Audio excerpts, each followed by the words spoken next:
Hello, ladies and gentlemen. Welcome to our Meet the Mentor lunch, and very pleased to see you all here. And with me, I have the great privilege and fun, I hope, of interviewing Tony Little, who is head of a little-known education brand called Eton College. We think it's making its way pretty well in the world after a few centuries. Tony is going to be joining GEMS in September as Chief Academic Officer, looking after schools in the round, I think it'd be fair to say, also the developed schools, but also looking at new ones, new opportunities that will be coming on stream. We might have a word about that in a little while. But Tony, I would just like to really set the scene a bit by you telling us about the schools that you have been head of. And they're not all as famous as Eton, it would be fair to say. You've worked at, I think, is it 3 or 4 schools as head? 3. 3 schools as head, but also in senior roles in the private sector before then. But what is so inviting about this career from your perspective? The business of being a head, well, I think you have to be possibly slightly psychotic, but it's a wonderful job. It suits people who like being involved, who I think in essence like people. And I pause here for a moment. It is extraordinary over the years the number of people I've met in education who don't terribly like young people. When I am seeking to appoint anyone or work with anybody, the fact that they actually rather like adolescents, like young boys and girls, is a very important part of the equation. So that human dynamic is what keeps going. And also I think a fair degree of plate spinning. The one attribute a head needs, let us park the whole business of vision and direction and great thoughts of the future. 2 qualities possibly, I think. Stamina, just the ability to keep going through some pretty long days and terms, but also the circus act of being able to keep a whole variety of different things up in the air at the same time. And from a professional point of view, that's actually rather a pleasure. When you say stamina, that suggests that things can get rough, and it would be surprising in education if they didn't. What do you find the most challenging aspect of what you do? Well, I think when I feel the moments that hurt, that hit home to me, are when I discover that someone on the team, a colleague, has got something seriously wrong that has an impact, a deleterious impact on a child, because I know we're in the wrong. And I know we've screwed up and that we have to do something about it. And I actually think I have a really rather romantic and high-blown view of teachers. I always assume they are above the common herd and people who aspire for the very best. So when it's lower than that, that hurts. There are plenty of other reasons why one can have a downturn in the day. There is now a driven nature from a small minority of parents that requires an education in itself, an aspirational dynamic that actually can spin off pretty badly for children, and that's an added pressure. Are you basically trying to say pushy parents without saying pushy parents? Yeah, but not necessarily pushing in one or the same direction. So just to be, I'm sorry, terrible having journalists interview. Just what exactly are you saying? Are you saying that parents are getting more demanding? Are you saying that they're getting demanding about the wrong things? Or are you saying that they're overdriven about what they think schools can achieve? Oh, I think, let's put this in perspective. The vast majority of parents I work with, certainly in my current school, are supportive and have thought pretty carefully about committing to a particular style of education, buying into a philosophy, if you like, which a full boarding school is.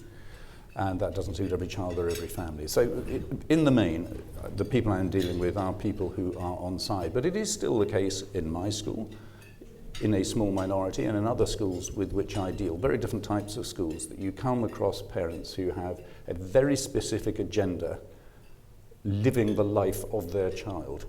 In other words, they embark on an education with the end product quite clearly defined. Their son or daughter will be going to X university, they will be achieving this, they will be doing that. And any deviation from the norm is a big problem for them. And there have been occasions. What do you do then, though? Do you take them aside and say, I'm sorry, but there's no way that little Johnny's going to be working for Goldman's, let's be realistic. Somewhere along the line you do. And you do it, the way I think it is best done is by developing sets of relationships, particularly through, in my school, housemasters, who get to know the parents socially, get to know them very well, and you can have a conversation at the right kind of pitch. Let's talk a bit about education as you've seen it over a number of decades. What do you think has changed? What's changed for the better, and what would you like to improve? Well, funnily enough, as in, I guess, in most things, there is both a benefit and a negative consequence of any given change. When I started as head in 1989, so it was still Thatcher's Britain, so seen in those terms, it does seem quite a long time ago. When I started as a young head, there were many occasions when I didn't really know what to do. And that may well be a reflection of me and my competence, but rather more it was a culture in which there were very loose lines around things that mattered hugely for young people. For example, safeguarding and welfare. There were occasions when, for example, there might be a rumour about some activity going on. It's extremely difficult to get into it or to find any means by which you did, other than pressing the nuclear option button and involving the authorities. If I fast forward 26 years, it is so much better. So much better. And I think this is important for schools around the world. They are connected into a network which enables any issue or problem to be dealt with in a sensible, professional way, rather than to be blown up too early into something which is likely to drive worries underground. So really what I'm saying is I think the single best thing that has happened in my time as a head has been more transparency, if you like, greater light, greater fresh air blown through the system. So people know that there are things, all manner of things that should be discussed and talked about. That's the pastoral side. What about the academic side? Because we have a sporadic conversation, certainly in the UK, I think also in the States and in many other countries, about grade inflation, or if not exactly grade inflation in exams, then a perception that the body of knowledge that education could be putting across isn't being put across well enough. I mean, are you friendly to the idea that overall the system has got worse at imparting knowledge, or do we simply now value different things? I think it's valuing different things. That there has been grade inflation, there is no doubt. In 1972, when I took my A-levels, the top grade was an A grade, and nationally 8% of all students would achieve an A grade. When the A-star grade was introduced as a higher level, even above an A, the total percentage who were awarded an A-star grade was 8%. All we have done is, because of the declining standards, we've introduced another grade to get us back to where we were 40 years ago, and I dare say that'll happen in another couple of decades. It's more complicated than that, though, and I can see good reason why, as a nation and government systems as a whole, need good measurement. They need to know what's happening. They need to have a good sense of what's going on. What worries me hugely, though, in my country, in the UK, is the grip of measurement as a culture. And I have said before in a rather throwaway line, but I believe it. Not so long ago, men spoke of the age of enlightenment, a vision of changing the minds of men. And today we're stuck in an age of measurement. And the two don't go hand in glove. And I have seen so many examples of individual schools, but clusters of schools, and certainly governing bodies who are obsessed by league table performance, obsessed by where the numbers come. And this has taken a grip also amongst parent bodies. It's certainly true when it comes to choosing schools in given areas, and all the evidence is there, that people's eyes are naturally drawn to some kind of league table. And there are so many good exercises. One of the best maths exercises I've seen done of late is enabling young people to play around with figures and produce exactly the reverse rank order in a league table simply by manipulating the same sets of statistics. I mean, it's good fun. There's a lot of entertainment to be had of it.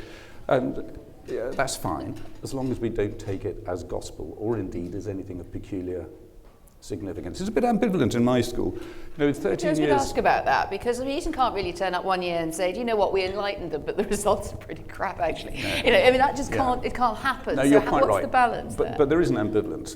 In 13 years as Headmaster of Eton, I've received 3 letters or expresses of concern only about league tables or league table position. And all 3 letters came in the same week. And it was the week where, by some strange quirk, Eton came top of the national league table. And all 3 letters were letters of complaint, on the grounds that if we were top of a league table, we couldn't be doing our job properly. We're becoming obsessed by the numbers. And that's great, and I can use that as a bit of a story, particularly at when I'm speaking with parents, praising them for their common sense and their balance. And yet, if Eton wasn't in, say, the top 10 or whatever, then that would be a cause of remark the other way. So in terms of running a school, the way I view it is that when it comes to perceived academic performance as measured in league tables, which is very different from intellectual development, when it comes to academic performance in league tables, the trick is to neutralize the negative effect, but at no point believe it's got any value or particular consequence. That's not my measure. My real measure in my school is where young people get to university and where they get to beyond that. It's a longer measurement, and that is of much greater impact in their lives. I'm sure many people have beat the path to your door to ask this or a similar question, but Eton clearly has something very distinctive, and as you reflect, it's not only that it sort of sits at the very top of top two places in the league tables. There are some other schools that do that, and yet it is seen as extremely desirable and extremely distinctive.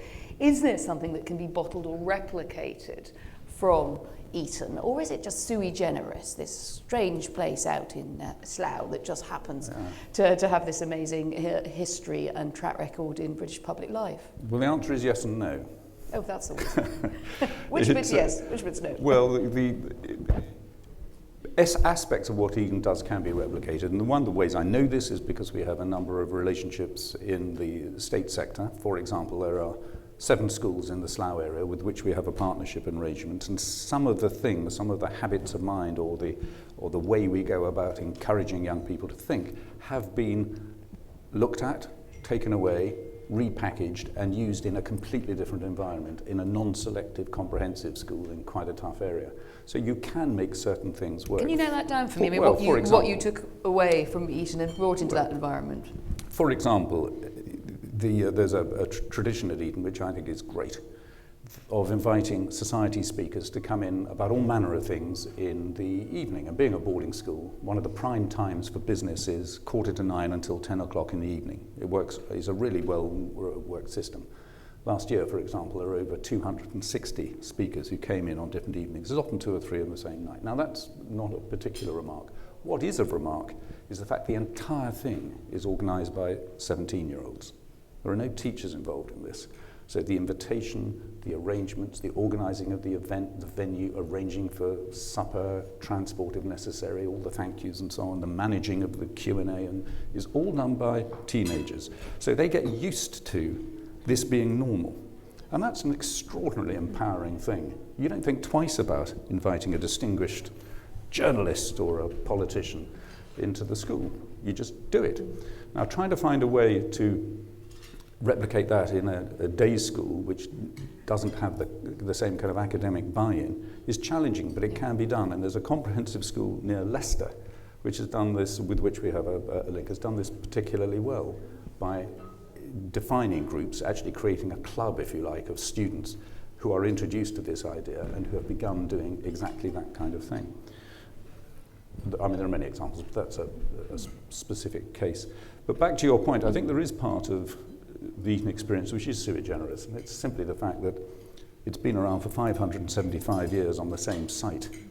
And incidentally, I take daily comfort from the fact that I work in a place where there's been teaching and learning in some shape or form for the best part of 600 years. You know, whatever the buffets of political interference, whatever the zeitgeist, whatever the thoughts of the moment, this place has somehow managed to weather it all and has got some sense of purpose and belief both in teaching and in young people. And maybe that sounds a rather arrogant thing to say. I don't mean it in that way.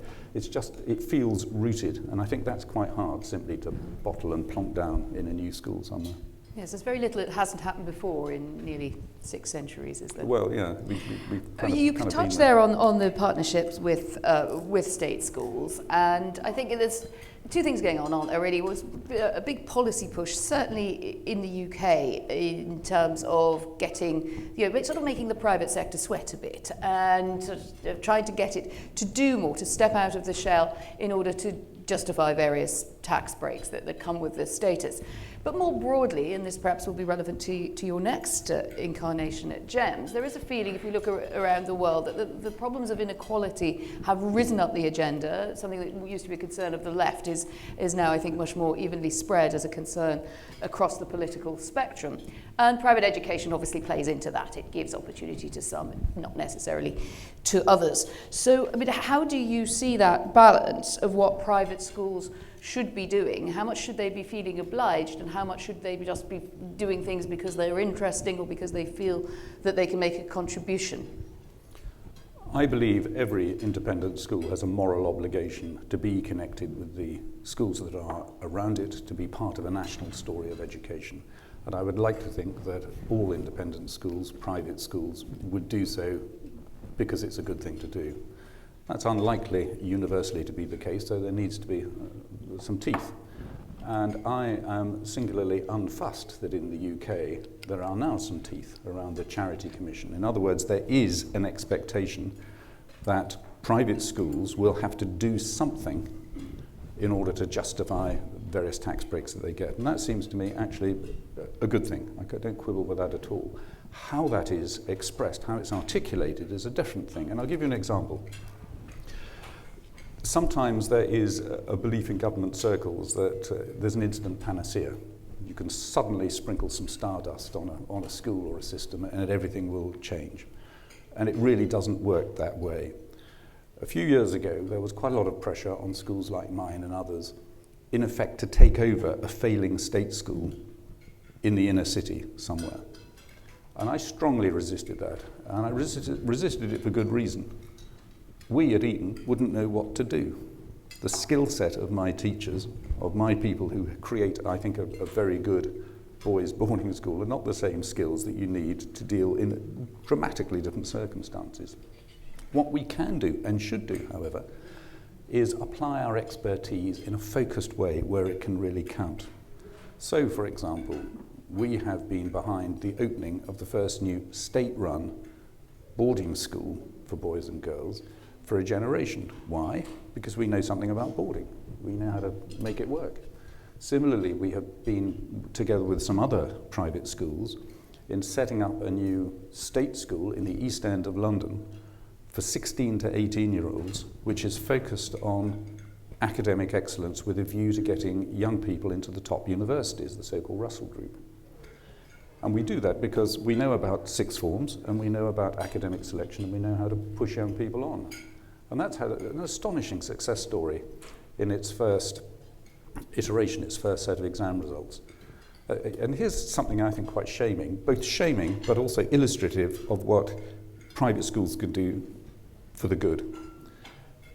The total number of students that this one school in the East End of London was enabled to help successfully apply to the universities of Oxford and Cambridge was double the number in the first year, double the number of the whole of the rest of the borough of London of which it was a part. I mean, just in 1 year, by applying that degree of focus and intensity and purpose about. Well, I can see how you can do very well by picking off projects that you feel that the private system is very good at. But the reason, you were slightly critical of that sort of government thinking, if only we could grab, some of the stardust that they have and sprinkle it onto the failing bits of the school system. That is obviously somewhat naive. And yet at the same time, you do have the underlying problem that a lot of people think, rightly or wrongly, that the private education system is a problem, that it creams some people off, it puts them in a quite privileged setting. David Kynaston, the historian, wrote an article with his son recently in the New Statesman, his son is a teacher, saying that Britain's education system had a Berlin Wall because of the strength of the private sector. Is he not right? Well, a generation ago, if we go back 40 years, I would say there certainly was a Berlin Wall. I think today there is still something of a wall, but it's got a lot of holes in it. There are many more points of contact than there used to be. But if you're asking from a purely kind of ideological point of view, would a country be best served by having a state system that was so strong and so powerful that the private sector withered and died? Well, the answer is yes. But we're not in that position. We're in an imperfect world, and I would rather have beacons of excellence, be they state schools or private schools, which can illuminate at least some of the landscape around them, and from which we can take advantage. But the idea that how far should private schools be engaged in helping, that's actually the very crunchy bit, isn't it? I mean, we've got the Labour education spokesman, Tristram Hunt, sort of suggesting that he wants to turn the screws a little bit on the private sector. It would not be surprising if an incoming Labour government, if that's what happens, were to do that. At the same time, you know, as you kind of reflect in some of your earlier comments, not by no means all of these attempts to get private schools to help or take over failing state schools has helped. The Wellington Academy, I think, is still struggling in some regards. Dulwich took over a school, a very difficult school in Kent, and then withdrew. I mean, do you think they made a mistake? Did they overreach? No, I applaud them for making the effort. But you said earlier you didn't think that you would do it. Well, yes, that was a slightly different situation. They created a new school. They didn't take over an existing school. And I think that's... I think the Sheppey example they did. The Dulwich and Sheppey. Oh, I'm sorry, I was thinking of Wellington. The Dulwich, and that has been problematic, as you say, and I think that probably was a mistake to have got involved in that particular project. It's horses for courses. It's doing the good where you can do it. To me, when it comes to partnerships between private schools and state schools, it works best, and it only really works at all when there is a genuine reciprocal benefit. I'll give you an example. With our neighbouring comprehensive school in Slough, the school that is physically closest to us, it is in many ways a lifetime away. It's a school which is non-selective and draws from the most deprived area of Slough, which is, as a town, has all the demographics of an area of East London. In other words, it's quite a tough environment. There are 55 different first languages spoken in this school. They haven't actually seen anyone with a science degree in the last 10 years. So it's got real challenges, and we do quite a lot of work with them. But the work is entirely based on the relationship that we've established with the school, and it's a relationship that takes time to evolve and develop, but one that's based on trust. So, for example, the head of this school suggests to me he would like to try an experiment where some of my 17-year-old boys, as volunteers, are trained up to mentor in English and maths and to come in and sit alongside students a year younger, which they did.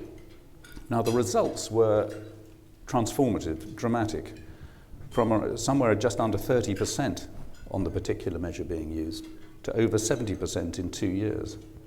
And it was entirely his idea, the belief that by engaging young people who don't really get it in it, don't really see the point, and for whom an adult banging on in a classroom doesn't mean a huge amount, to have someone just a little bit older, spending time sitting with them, going through it, showing it can be done, made the whole experience seem very different. But here's the thing, and this is what I mean about being reciprocal. The buzz my boys got out of this, the experience of the thrill of teaching for the first time, was palpable, and you could experience that both individually and talking to them in groups.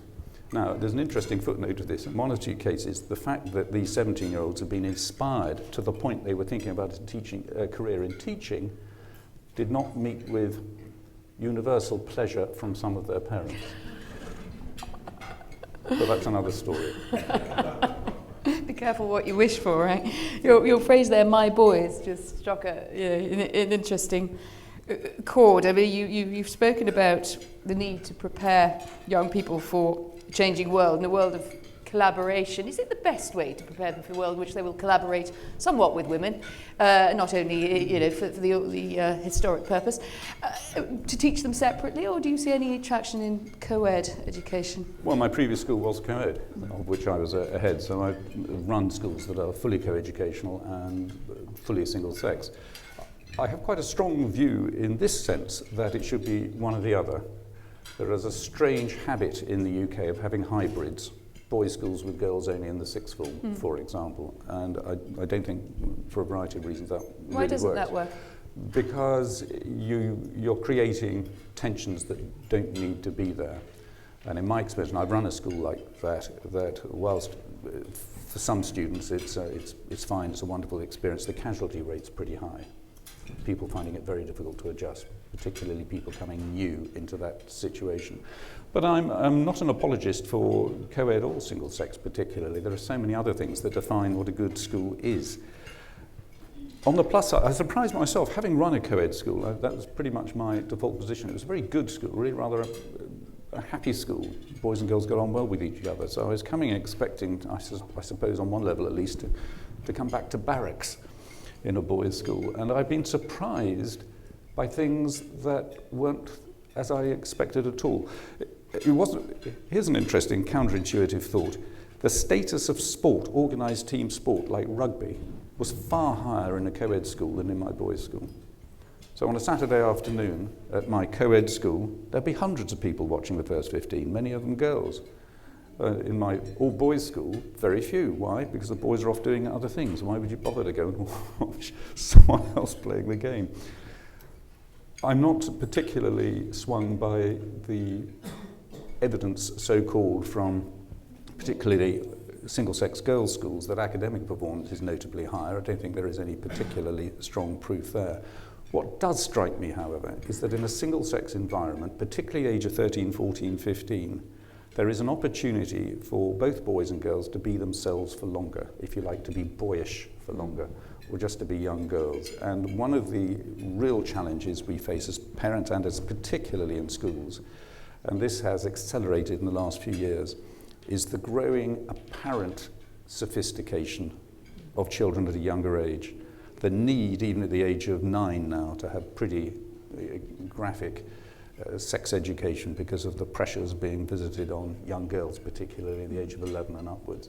And there is something about a boys' school where you're removing some of those pressures, but also there are ways of talking about emotional development and about sexuality in single gender groups, which oddly and perhaps perversely can get you further than in co-ed groups. Do you think we've gone too far on graphic sex education in primary level? Well, no, the sad thing is I think we need it, and it's the fact that, I guess what I'm saying is, and this I can just see this being misquoted, but in a way, in a single-sex environment, you can allow innocence to last a little longer. And to be able to control the point at which contacts are being made, which are going to be hugely significant for the rest of life. You're going to but I do want to say one thing. The difference between a good co-ed school and a good single-sex school is marginal. The difference between a good or bad school of either persuasion is huge. It's just not the most important thing. You're going to move from the environment of British education into an international company, a very fast-growing company. So presumably you're going to be working across a lot of territories. Just tell us a bit about what you think you can transfer from this background. Boarding schools are seen as something rather specifically British, I mean, to the point of parody, really. Some people might say, gosh, that's quite a big leap, isn't it, into a company like GEMS with this massive international exposure, very different cultures and environments to work in. Well, I'm a great believer in good modern boarding schools because I think they can offer a genuinely transformative experience. But as I illustrated earlier, I think in terms of Eton's relationships with local state schools, or indeed state schools in other parts of the country, there are aspects of what is possible to achieve in a boarding environment because you have the time scale and because you have the established relationships to enable things to blossom. There are ways you can extrapolate from that experience and recast it in a different environment, and that's part of the attraction. I'm really interested to see how some of what I perceive to be the quality of experience in the best boarding schools can be replicated in different form, but nonetheless replicated in schools, not only that are day schools, but in different environments. And that's, I think, a great excitement. Can you tell us anything more about what you're going to be doing, or is it as much a mystery to you as it is to everyone else? Life is a mystery. I'm not letting you off with that one. No, what attracts me to the role is the fact that, and particularly with GEMS, which is this dramatically growing company, and I think exemplifies one of the great new momentum in world education. And I suspect we're going to see more bigger international commercially driven groups which have a phenomenal opportunity to do good. For example, one of the areas that GEMS is involved with is in rural schools in India, and the capacity there to produce a different quality of opportunity for children for whom the education provision is pretty abject is a tremendous step forward. And some people would say that the retreat of the state from seeing itself as one of the primary problem solvers in education is part of the problem. You used the word commercial praisingly. A lot of people in this room would probably agree with that, and GEMS is a hugely successful company with a track record. But do you have no concerns about that at all? The retreat of the state as a sort of place where people feel that is, what would be a big driver for education? I think there's a difference between the developed and the developing world. Certainly in the developing world, I can see that it is both effective and efficient to be able to, as it were, to take off the shelf chunks of education system, education provision, which work or can be tested to have worked elsewhere. I think in the developed world that's really rather more interesting. I guess in many things I can see things in a bifurcated way. In some platonic ideal world, I would see all schools being run by communities, for communities, in the same way, in an even way. But it is not the world we live in, and we're not going to get to that point. So we make the best of what we have. And the best of what we have, I think, is going to be driven by the kind of work that organisations like GEMS are doing. Well, that seems an ideal moment to go to the floor. I'm sure we won't be short of questions. So if you could stick your hands in the air, I think we'll take let's take this gentleman here first. The microphones will come to you. Just tell us who you are. Narrowly avoiding clashes with waiters. Thank you. My name is Rashid El Tayeb. I'm the partner at Booz Allen Hamilton, a management consulting firm, and I lead our education practice in the region. A lot of the work I've been doing here in the region relates to the reform of the regional education systems. And as you can imagine, a lot of that reform is focused or centered around the government or state-run education systems. I want to thank you for planting a very interesting idea in our minds about the role of private schools in maybe the reform of the education systems in the region. I wonder if we could expand on that thought, and I wonder if you can perhaps give us what areas you think private schools in the region, particularly international players like GEMS and others, can actually contribute to in the state-run education systems, because I think we all recognize that that's where the problem in this region lies, by and large. It can happen on a variety of levels. On the academic, first of all, in the British system, really over quite a long period of time, some of the most interesting ideas that have found their ways into the national consciousness for education have been piloted in private schools and independent schools. And sometimes there is partly to do with perhaps quality of resourcing, but also to do with a freedom from the treadmill of measurement, as I see it, that is now entrenched within the state system. There is room for manoeuvre. There are opportunities to be able to develop ideas in a fresh way. And I think it is incumbent on private schools or companies, it's just as true of GEMS as anybody else, that if fresh ideas are being developed that are seen to work, that they should be shared, should be made available. Now, in that broad sense, education must be collaborative. All the evidence is, the kind of things we've been hearing about in the last day or so, is that education is at its best where teachers open and share. And this is true generally, it's also true within schools. But I think there are other areas too, both in terms of administrative resource and expertise. One of the things we've been able to do at Eton, because we are geared to have a pretty good administrative support structure. But put it another way, if you are a state school in Slough, the fact that you have a school which is a mile away, which has 1,300 students each with their own room, so that's a big hotel operation in its own right, that employs over 800 people, because that's what it takes to run the place.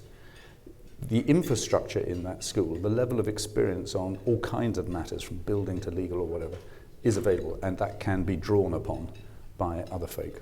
So I think I'm giving you a specific example around one school at the moment, but you can scale that up and you can see how that could be beneficial. I like the idea that you've actually been running a large hotel. I mean, there's all sorts of other professional avenues open to you. Let's take the gentleman at the front here. Just, sorry. Well, let's take 1 and 2. Let's take the 2 questions, and then Tony can deal with them both together. Hi, hi. I'm Ed Dorrell. I'm deputy editor of the CES.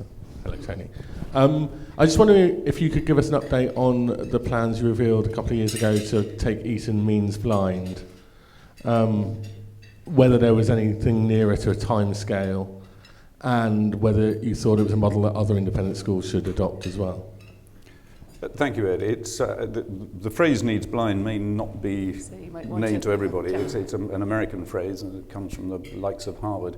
But it is the idea that for a fee-paying institution, you should have enough financial provision to be able to make your judgment on selection of students to attend that institution blind of knowledge of financial need, and that you should be able to meet that financial need. Well, what I'm about to say will doubtless sound rather old, but we're kind of half needs blind. We're needs blind in the sense that our selection of students is made without any knowledge of financial background. And we then try and find the financial support for all those students who need it. We're just one school at the moment, and this year we're spending over £6 million, all of which we've raised to enable students to go, but it's not enough. And that is quite an exercise, and it's an expensive business. So I can't put a time scale on it. The aspiration is real, and we've made tremendous progress in the last few years, in fact, but it is something that matters to me. It's where I would like to see a school like Eton be. Should all schools aim for it? Well, I guess in the ideal world, yes, but different schools will have different rhythms, different ways of seeing things. Gentleman at the front. My name is Juan Silurian. I am the London correspondent for Mexican TV Azteca. I've been in London since '99, and now I have a 6-year-old son in London. So I've been able to experience the education system in a developing country, Mexico, and then I'm experiencing the education system in the UK. Yesterday, Tony Blair was trying to convince the audience, and it's quite understandable that he said, okay, money is not everything in education. My question is, being a Mexican, living in London, is not this idea in these times of the politicians trying to convince the world that money is not that important in education, what is not holding back education like in Latin America, in Africa, in Asia, that money is not that important? It's not that holding back? You being the headmaster of this very posh school, would you acknowledge that money is really that important? Yeah, of course it is. It's absurd to say otherwise. I think there's been a conflation of two different ideas. It is the case that brilliant teaching can be done with a blackboard and a piece of chalk, for very little money. And indeed, recently, we've just opened a new centre for innovation and research in learning, which is meant to be a crucible for new thinking. And it's an exciting project. There's some good work being done in it. I observed a lesson just before I came out here, which was so old-fashioned as to beg a belief. It was chalk and talk, a teacher dealing directly with students. No whiz-bangs, no flourishes, no technology. And it was brilliant. It was an absolutely brilliant lesson. So you can deliver really powerful teaching, if you like, in a cheap way. But that is to suggest that you don't need money in an education system is an absurdity. Of course, the more money you have, the more you can spend, the more opportunities, the more different ways you're going to find which are going to enable children of very different abilities to be able to cope. I think if you take, as it were, the cheapskate model, you can achieve something that is reasonably efficient for a tranche of young people.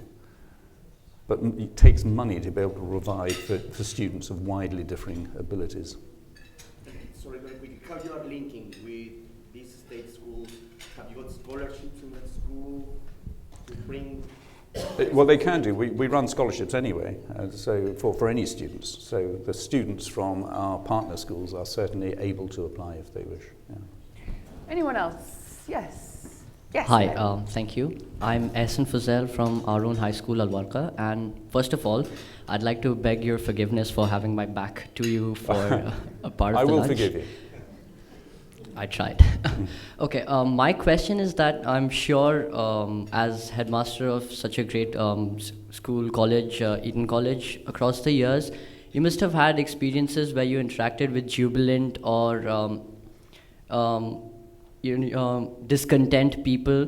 So I want to know how much of a role will emotional intelligence, as you might have displayed in dealing with the people who had such grievances or content satisfied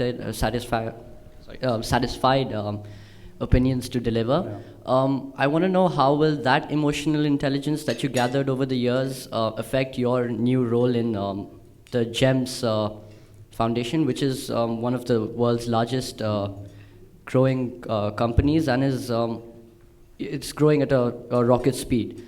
So just want to know how will you imply your emotional intelligence in today's world? Thank you. No, I like the idea that jubilation and discontent are my constant companions, as indeed they are.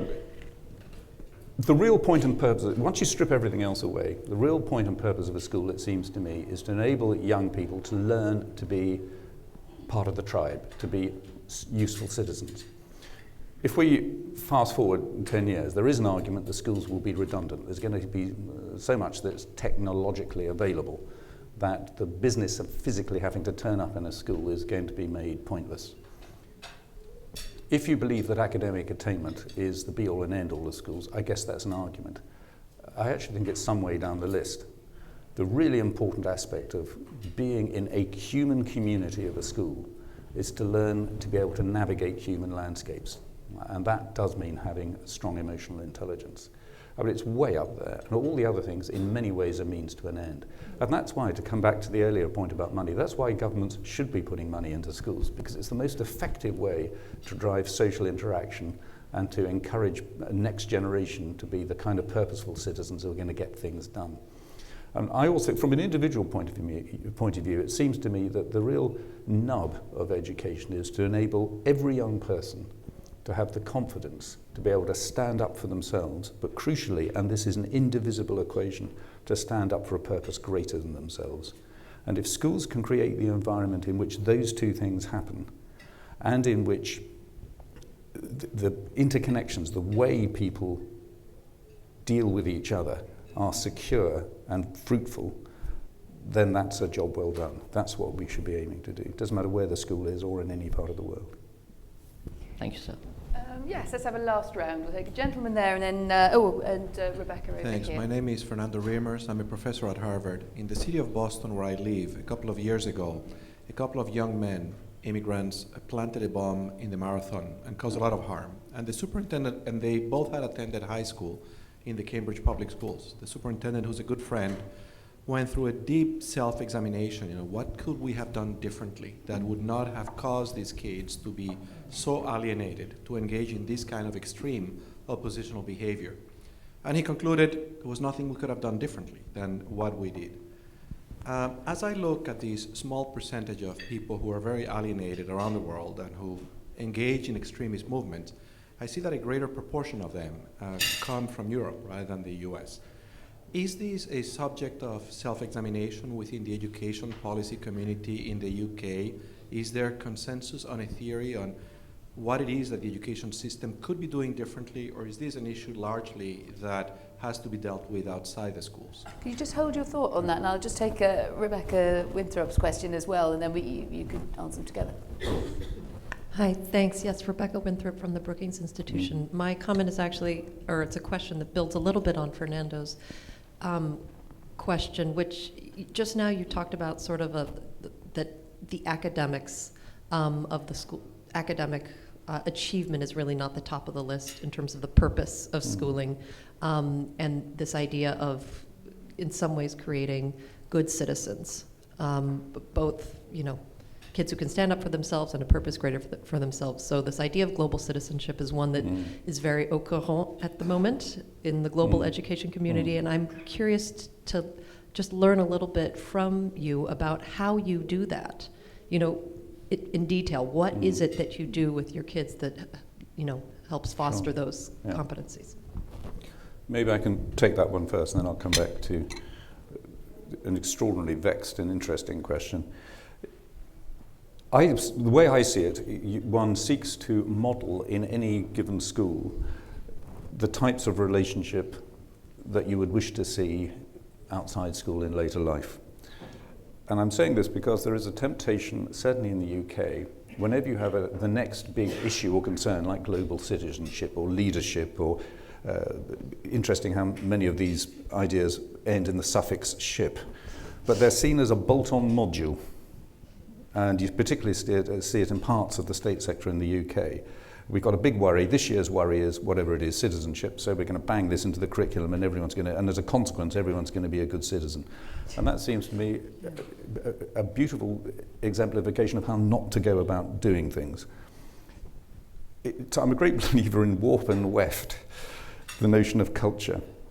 And I think what a good school should seek to do is to create, and that you can do it through structures, through old-fashioned ways like having a house system. There's a whole variety of ways to do it, but you create the structures which are going to enable young people, in many ways oblige young people, to develop the relationships and to play with them, to seek their identity, to have the opportunity to experiment, to get things wrong within a controlled environment, so that by the time they leave school, they have a pretty good sense of who they are and how relationships work in a fruitful way, rather than sit them in a classroom and tell them what a citizen is. I hope that at least is part of an answer to your question, but it's such a big question, it would need a lot more time. As regards the issue of, as it were, the alien in our midst, it's certainly become a big talking point in the UK recently. And I would sum it up, in many ways Anne would be better placed to answer this question than me, I suspect. I would sum it up by saying there is deep concern, even fear, and no consensus. We don't really know what to do. I mean, one of the just a footnote on that, so one of the interesting things is, we've had a period where everyone said, well, it must be the faith schools' problem, only to find out they went to sort of state comprehensive secular state schools. And it was well, it must be Muslim schools. Well, actually, the last ones went, the terrible recent case went to C of E school, so there seems to be no real read across there. There is obviously profound alienation, and there is something we're up against, whichever countries we're operating in, which is a sort of a spread of jihadism and the thinking that goes with it. And you see it strongly in Europe, but of course it also does pop up in many other incarnations. I wondered if there was one question that anyone felt if they really didn't squeeze out of Tony while we have him in his candid transitional moments and he's prepared to spill all the secrets of Eton. Would you like to ask it, or if not, I would just perhaps conclude with something I was curious about. Anyone else? You've sated your audience, Tony. It's just something that you said that really struck me when you said that we still had an exam system, an imaginative one, unchanged since Victorian times. You were talking about Britain, but I think it probably applies to a lot of other countries as well. But it was unimaginative. It basically trammeled people for a kind of world that isn't there anymore when they needed to prepare for a world of collaboration. I guess one way or the other, a lot of people in the room will have heard something like that statement many times at conferences like this. Comes up in a lot of sessions, and yet we seem peculiarly wed to exam systems. Do we simply not make headway at making the exam systems that we need? Well, it's in part logistical. We have an exam system that is at least efficient and relatively cheap. That is, by being unimaginative, I mean it is still the case as it was. It goes back to the Chinese thousands of years ago. You're on your own, you sit for a given period of time, you can't talk to anybody else, you write something down and it's then assessed, and you can find ever more efficient ways of doing that assessment online and so on. But some of the most remarkable things I have seen in schools have been, for example, the CREST Engineering Awards, where a group of 4 works on a problem together over an extended period of time and is assessed as a group. You stand or fall by the weakest person in that group. Now, which is the more relevant way to assess someone with a view to working in the workplace in adult life? Sitting on the desk on your own for 3 hours, not talking to anybody, or working collaboratively and standing by the consequence of the collective achievement? I mean, that's just one example. It just seems to me that we're extraordinarily wedded to a very limiting and limited way of assessment. Well, listen, thank you very much, Tony, for taking the questions and speaking so fluently and candidly with us today. We wish you luck in your new job. You'll certainly be clocking up a few more air miles, so some of us in the room might bump into you, who knows where in the world. Thanks, everyone, for coming along, for the great questions. Thanks, Tony. Thank you.